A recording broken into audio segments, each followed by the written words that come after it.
Let's get to the region with MS Now international reporter Inez de la Cuetara in Jerusalem. And also with us, our senior White House reporter, Vaughn Hilliard, former State Department Middle East negotiator Aaron David Miller of the Carnegie Endowment for International Peace, and retired Army Major General James Spider Marks. Inez, let's start with your reporting. You've been speaking to current and former Israeli officials as this campaign grinds on, and you've also just gotten new insight into life inside Iran. Yeah, Anna. So, it's been really hard to know just what is happening on the ground in Iran because of the ongoing blackout, because people are scared of talking to Western media. But we did manage to get in touch with a woman who lives in Iran. She is a mother of two. She sent us written responses to some of our questions. So I'll just read you some of her responses. She says, the new supreme leader is a joke. No one believes in him or anything he could do in this country. His selection process was a farce to begin with, so no one thinks he's our true leader in any sense of the word. When I asked why we haven't seen any kind of indication that the people of Iran are mobilizing yet, she says, our resistance does not exist. It's been forced into exile or locked away in prisons or buried 6 feet underground. We really don't have any hope left. And she goes on to say, I want the world to know Iran is being destroyed with no real plan, and this regime is not going anywhere. If all of this was to get rid of them, then it's failing miserably. Now, of course, she is just one voice. It's still unclear how much support the regime still has. And we know the Israelis and the Americans have called for regime change, but there is a concern that should that not happen and should the U.S. pull out prematurely of this war, if Mojtaba Khamenei still remains in power, what I've heard from Iranians in exile is that there are real concerns that ultimately the people of Iran will be in a worse position than they were when this all started. That is so insightful. Inez de la Cuetara, thank you for bringing us that. Vaughn, as the situation appears more and more dire for the people of Iran, there's global economic pain right now from the shipping blockade in the Strait of Hormuz. The White House seems to be scrambling now to put together a coalition to secure the strait. Where do things stand? Right. Just last night, the president on Air Force One returning to Washington, D.C., suggested that the U.S. may not even need to be there and that it doesn't need the oil that passes through the Strait of Hormuz. But understandably, that is not exactly how the global economy works. And that is why there are these repercussions here, even domestically, to the increase in oil price and gas prices here for American consumers. And that is where the president has grown increasingly frustrated with what he feels is a lack of support and defense from NATO allies and others in the region that he says are the ones that rely on that very specific fuel supply.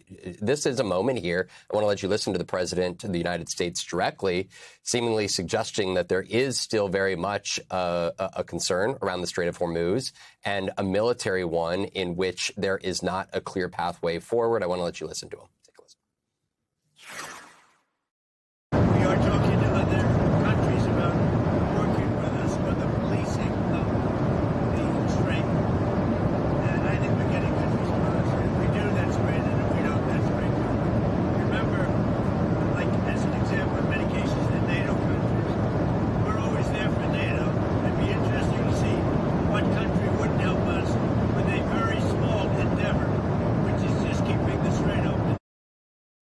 The president went on to tell the Financial Times that NATO allies face a, quote, very bad future if they don't go in and support the United States effort on the ground. I think it is important to note that I had a conversation with a former senior administration official as we talk about this continued effective shutdown of the Strait of Hormuz. And that senior administration official told me that this really calls into question, again, the military planning of the Trump administration when it decided to move forward with this operation now 2 weeks ago, understanding that for years Iran has been planning for what a would-be war would look like with the United States and with Israel, and that the Strait of Hormuz was always going to be their biggest point of leverage. And so there's a lot of questions here about what the U.S. can do here and the extent that it can pressure allies to assist throughout the Strait of Hormuz. General Marks, I know it was tough to hear the president during those remarks he made on Air Force One and what they call a press gaggle, but he said that securing the Strait of Hormuz is a very small endeavor. So he's trying to message to allies to get involved. Very small endeavor, is that right? No, it's not. Let me also indicate that I am convinced, albeit I'm not inside the administration, that from the Joint Chiefs of Staff and through the planning process, there has been an extensive amount of planning and consideration for the closure of the straits. It always exists. That plan is on the shelf. It's a policy decision, Anna, to execute that. So let's not paint this as a military consideration. Let's paint it as an opportunity for the military to conduct an operation. It just needs to have a policy agreement up front.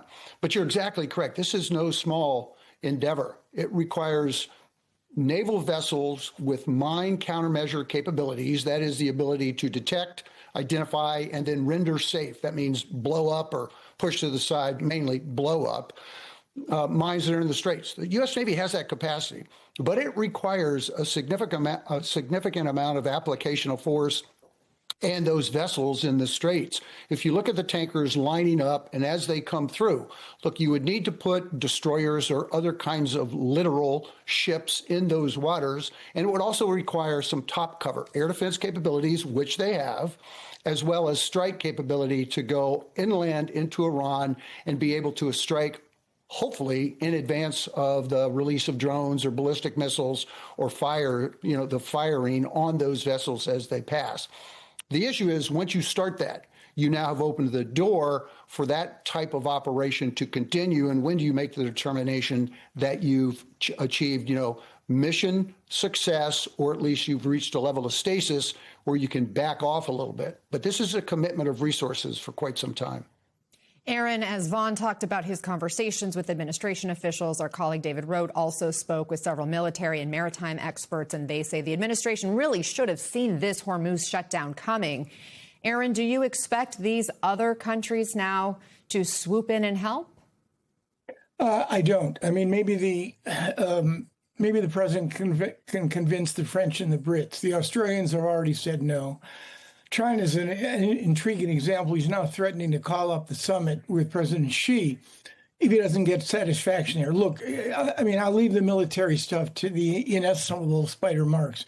This is what happens when you go to war based on false and unproven intelligence, underestimating the capacity and the defiance and resistance of the adversary, without any support from your allies, and without a unified Congress and American public behind you.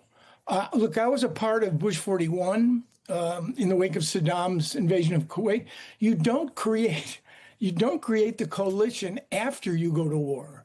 You create the coalition, marshal your allies well before, so that in effect you have a plan. And right now, I think Spider Marks is absolutely right. If the military goes ahead with trying to seize the straits and Kharg Island, we're talking not just weeks, we're talking months. And we're talking about a potential escalation of the confrontation with Iran, because you've got to suppress all of those coastal defenses. And it just seems to me, even the Brits and others are going to be extremely reluctant to get into a shooting war with Iran. I think the president, frankly, is stuck. He doesn't want to go backward and basically say he's won, because in essence he hasn't. But going forward, I think, involves continued economic dislocation and the potential of more casualties. And to your point about the planning that should have happened in advance and the perhaps reticence of our allies to now join this fight, Keir Starmer said this morning at a press conference, we will not be drawn into the wider war, saying we need a credible, viable plan, because this is, to say the least, not easy and not straightforward, and therefore we have to make sure we've got that credible plan in place. Part of what appears to be the next phase of this plan, General, is 2,500 Marines now being deployed to the region. Why send in Marines? What unique expertise and capabilities might they bring to the battle? Well, the Marines are a phenomenal fighting force, first of all. But in this particular case, the challenge is it's not clear exactly what this administration wants to do. I can only suggest some possible options. One is, as Aaron David indicated, the deployment of those Marines onto Kharg Island, which is at the northern end of the Gulf, and to take over that export terminal and own it. The military capacity there has already been destroyed, so that no over-the-shore deployment is easy and without casualties. So that would be a difficult operation, but it could be done. The other thing that concerns me is that if you were to deploy forces in the vicinity of the straits directly, and you wanted to put Marines or any forces over the shore into Iran, that part of Iran has the Zagros Mountains. That's incredibly difficult terrain to come ashore and then try to push inland to push the weapon systems that the IRGC or whatever resistance forces might be there, to push them back so that you can minimize their ability to disrupt traffic through the straits.